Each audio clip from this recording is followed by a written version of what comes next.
Om Sahana Bhavatu Sahana Bhunaktu Sahaviryam Karavavahai Tejasvidavaditamastu Ma Vidvishavahai. Om Shanti Shanti Shanti.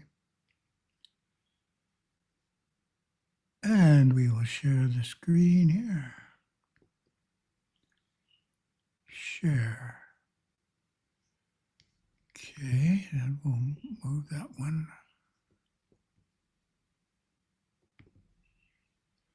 over here.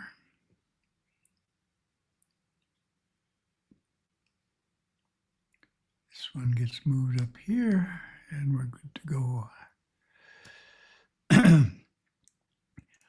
Oh, December 21st in Asia. Happy first day of Panchaganapati in Asia. We don't get to start till tomorrow. But tonight is our darkest night of the year. It already feels kind of dark here. So we're doing the topics out of order. Oh, the first one we're doing is the second topic, Path to Shiva. Question to you, what are Shiva's traditional forms? How would you answer that question?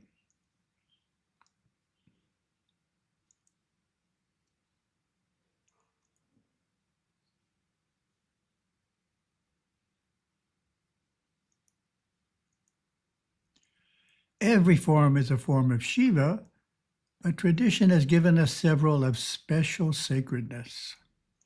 Nearly every Shiva temple in the world has a Shiva Linga symbolizing his formless state. It is usually a simple oval stone set in a rounded base. Lingams can also be made of metal or quartz crystal. We revere God as Parashiva when we worship the Shiva Linga. Its simple shape speaks of God's absolute being, which cannot be described. We revere Shiva as the love that flows through everything when we worship any form of his Shakti or feminine energy. Ardhanarishvara, Shiva is half man and half woman, is the perfect image for this, reminding us that Shiva and Shakti are a one being, can never be separated. We adore God as the primal soul, creator of all souls and worlds. When we worship Nataraja, the divine dancer who animates the universe, this image of Shiva dancing in a ring of fire is popular throughout the world. That was a very short dance. Thus, we worship Shiva's three perfections in three forms, yet his forms are infinite. He's also Dakshinamurti, the silent guru spoken of in the Upanishads. Other scriptures speak of Harihara, half Shiva and half Vishnu. This icon symbolizes the union and non-difference of the two major gods of Hinduism. Saiva-agamas give us Pancha Brahma, Shiva with 5 faces, representing his 5 powers, and the 3-pointed Trishula or trident is also worshipped as Shiva.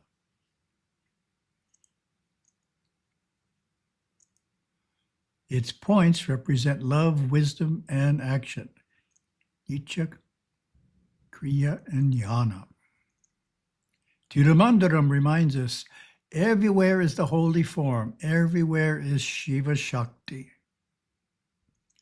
Everywhere is the divine dance.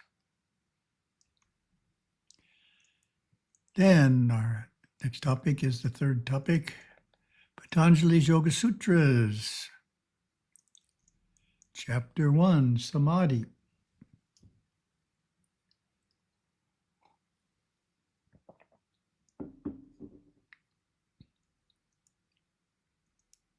Verse 3.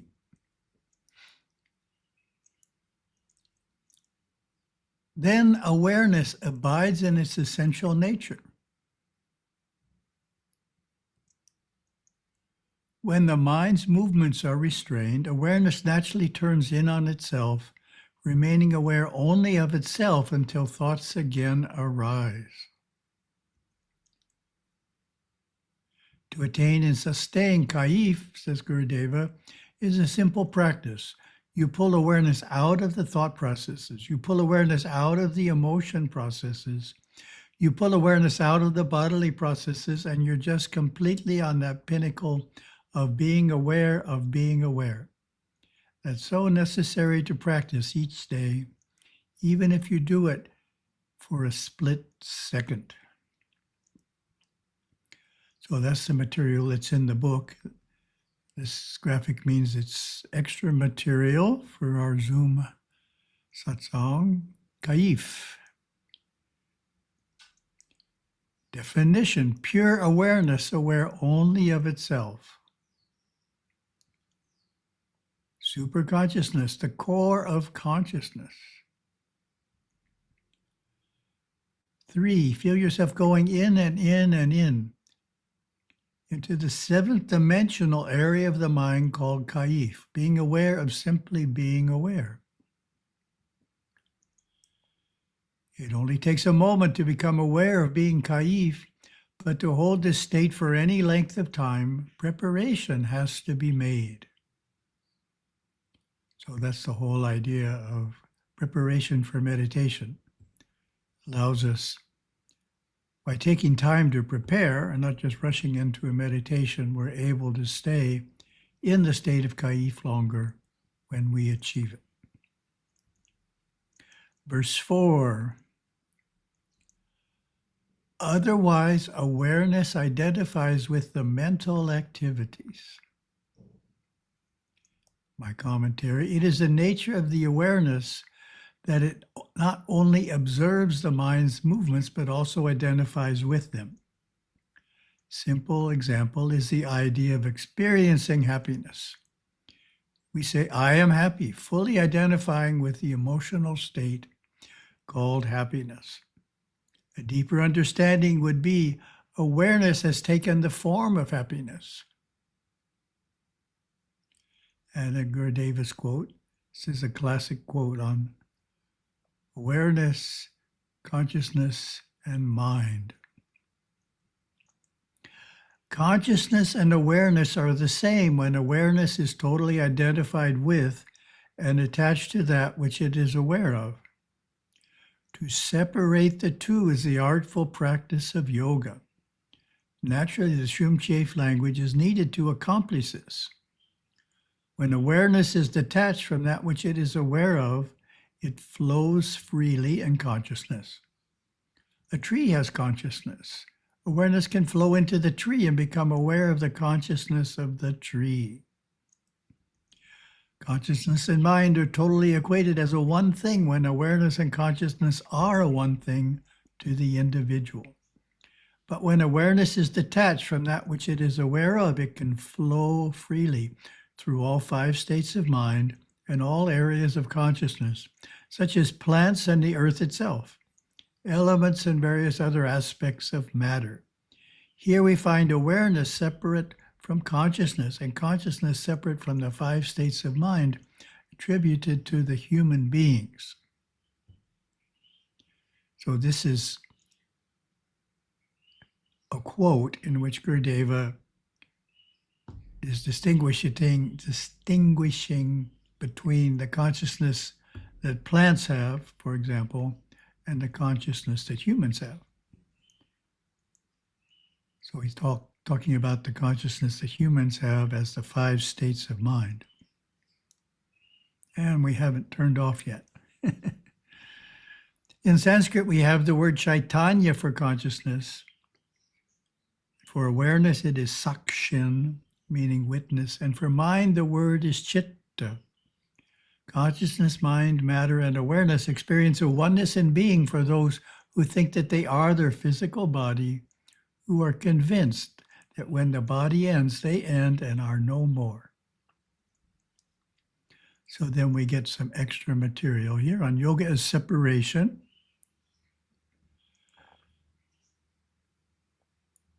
Yoga as a disunion. In general usage, the Sanskrit word yoga means union.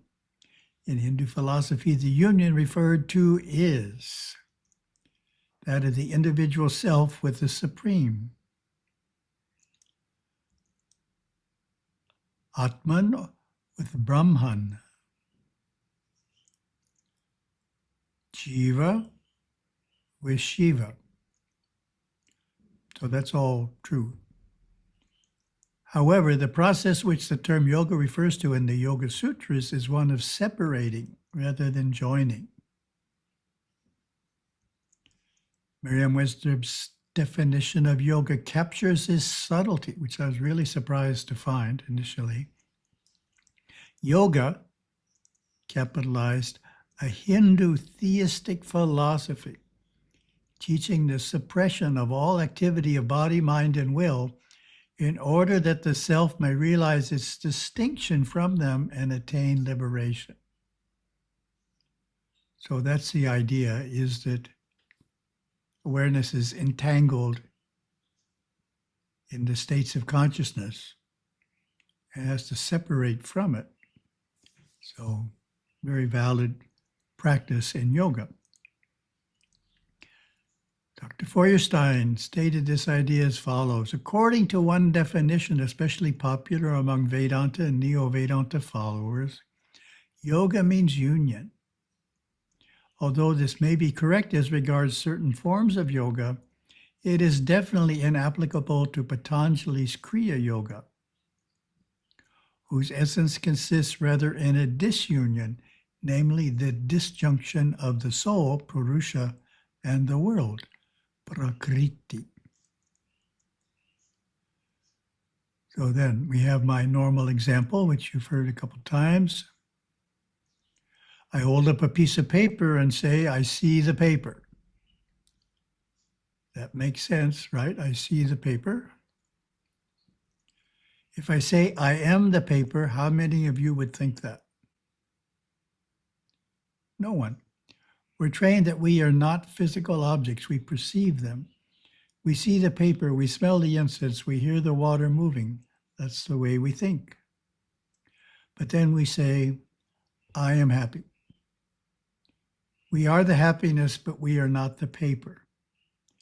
In the terminology of Patanjali's first few verses, happiness is the mental activity that awareness has identified with. The idea is to distinguish ourselves from that which is mental in the same way we distinguish ourselves from what is physical. We don't want to say, I am happy. We want to say, I, as awareness, perceive there's an emotion called happiness in there, but I am the perceiver of happiness. My emotions are currently in a state of being happy. But I am perceiving that. That isn't who I am, just like I am not the paper.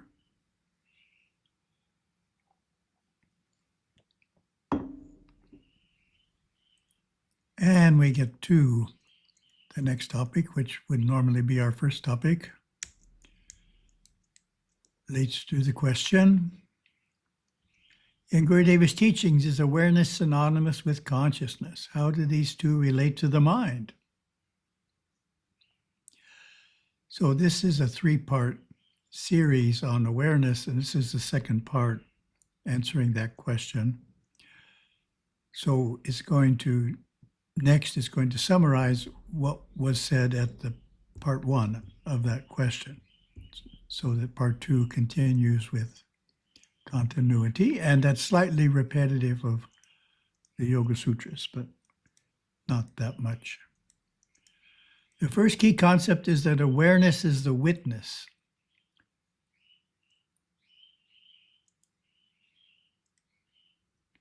In the Agamas, the Sanskrit term for awareness is sakshin, which in Tamil is satchi.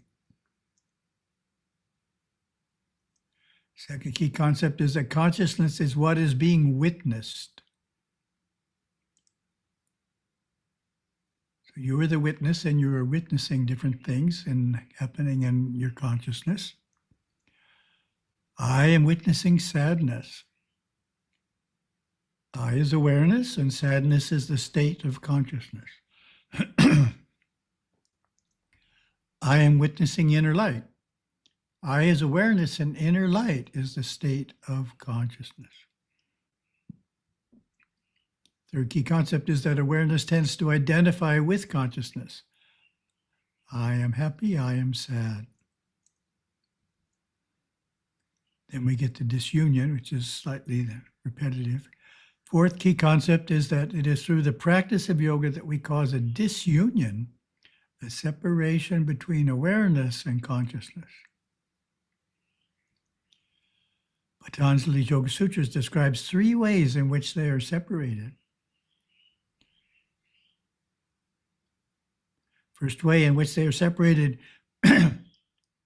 is when mental activities are restrained. This is generally for a very short period of time, such as a few seconds. Second way in which disunion takes place is in deep meditation, which is the idea of a sustained experience of pure awareness, ideally for at least a few minutes. Third way in Patanjali's Yoga Sutras is at the time of moksha. This is a permanent separation that cannot be undone. So that completes our review, and it's a new material on awareness.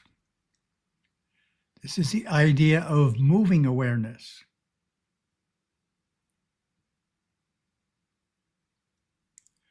You can practice controlling the state of consciousness that you as awareness are currently experiencing. If you're in a slightly depressed state of mind, move awareness into a happier one. If you are jealous of an individual, move into a state of being happy for what he or she has achieved. Gurudeva taught this principle by comparing the states of consciousness and individual experiences to a large city and awareness to the traveler through the city. He wrote, generally people take problems too personally by identifying closely with them. When they experience anger, they are angry. When they experience bliss, they are blissful. The mystic identifies with the experiencer instead of the experience. He sees himself as pure awareness that travels in the mind. When he is in San Francisco, he is not San Francisco. Similarly, when he is in anger, he is not anger. In Gurudeva's statement, awareness is being called the experiencer. He says to himself, I am pure energy. I am the spiritual energy that floods through mind and body. I am not the body, the mind, or the emotions. I am not the thoughts I think or the experiences I experience. Thus he molds a new identity of himself as a free being who can travel anywhere in the mind. Such a person is always at the top of the mountain.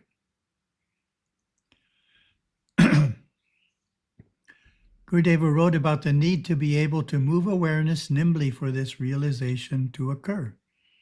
The self, Parashiva, is so simple. You have to be so simple to realize the self, not simple-minded, but so unattached. Awareness has to be able to move so nimbly through the mind, like a graceful deer going through the forest, so deftly through the mind that none of the sticky substance of the mind, so to speak, sticks onto awareness and holds it steadfast for a period of time. And only with that agility can you move awareness in quickly to the source, in on itself, until you come out having realized the self. It is an experience you come out of more than go into. In the Shum language, the perspective of awareness traveling through the mind is called Shumif.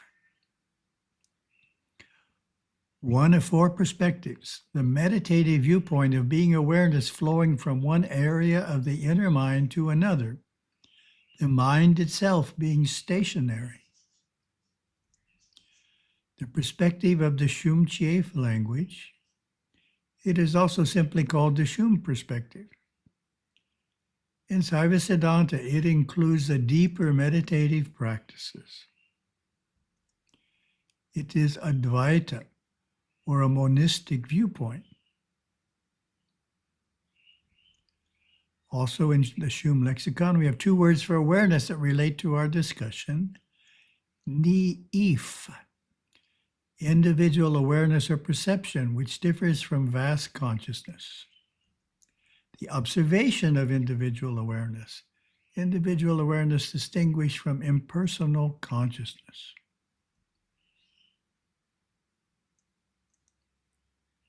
The perception of being aware. Then the related word. There's a very slow slide. Slow slide. There we go. Ni'imf, awareness flowing through the mind. So ni'if is stationary. Ni'imf is moving. Awareness flowing through the mind, being singularly aware of one area and then another. Ni'imf constantly changes its name to the name of the area it becomes conscious in while traveling, and is only called ni'imf when it is the thread of consciousness, traveling or in between one of the names of awareness and another. For instance, ni'imf, when traveling through balikana, a type of inner light, is then called balikana. And when traveling through the experience of simshumbisi, it is named that. Ni'imf can travel from the seventh to the fourth dimension. Its home is the fifth and fourth dimensions, but it usually resides in the fourth, looking at the third, in contrast to I'if, which is the observation of awareness flowing only through the higher areas of mind. So I'if is different, but we're not looking at that today. Focusing on Ni'if and Ni'imf, awareness having the ability to travel. Awareness traveling while seeing with the inner eye and hearing with the inner ear into and out of the areas of the mind.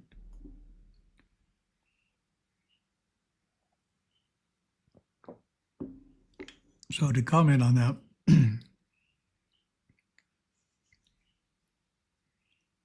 Patanjali Sutras tell us that awareness tends to identify with the states of consciousness, but we can separate them. And then we just have awareness aware of itself, which Gurudeva also says. But Gurudeva takes it one step further with the Shumi perspective. He says, imagine all the states of consciousness are just different areas in a big city like San Francisco. They're always there. They don't appear and disappear. Just because you're not experiencing a certain state of consciousness doesn't mean it means it go away. It's still there. So what is happening is you are the traveler through San Francisco. You're traveling through these states of consciousness. And what you want to learn to do is not to get stuck in the negative ones. So this philosophical viewpoint called Shumi perspective tells you, well, there's no reason to get stuck. You're the awareness. Just move next door to the next state of consciousness there. So you just need to learn how to do that. And part of it is the acceptance that you can do it. And part of that is identifying as awareness rather than the state of consciousness. So if you end up in an unhappy mood, you don't just feel, oh, I'm unhappy, nothing I can do about it. You laugh at it and you say, I wonder what in the world caused I, as awareness, to move into an unhappy state of mind. What did I react to? I don't want to be in this unhappy state of mind, so I'll work myself out of it in 5 minutes. So that's the idea. We want to identify with awareness rather than the state of consciousness. Accept the idea that we can move out of states of consciousness we don't want to be in because they're just states of consciousness. They have nothing to do with us. We're awareness. And get better and better at that practice. So we didn't turn off the camera. That's good. Thank you very much.